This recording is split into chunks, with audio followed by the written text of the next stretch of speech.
સૂરમાં રહો, લયમાં રહો, તમારું પોતાનું સંગીત શોધી કાઢો અને એને સ્પષ્ટ અને મોટા અવાજે વ્યક્ત કરો.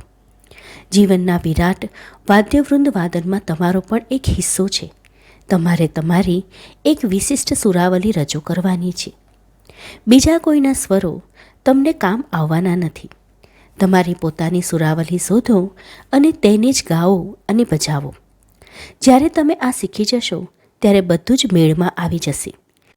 જે લોકો બીજા કોઈનું રચેલું સંગીત ગાતા રહે છે તેઓ પોતાને વૈશ્વિક લયના આવર્તનમાંથી ફેંકાઈ ગયેલા અનુભવે છે.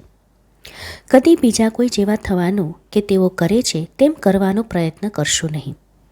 વટાણાની સીંગમાં રહેલા દાણાની જેમ તમે બધા જ એકબીજાની હુબહુ નકલ હો તેવું હું કદી ન ઈચ્છું. મને તો તમારા દરેકનું આગવું, સ્વતંત્ર, તમને મળેલી વ્યક્તિગત ખૂબીઓથી શોભતું અસ્તિત્વ જોઈએ. વાદ્યવૃંદ વાદનમાં બધા એક જ વાદ્ય વગાડ્યા કરે તો તે અસહ્ય થઈ જાય.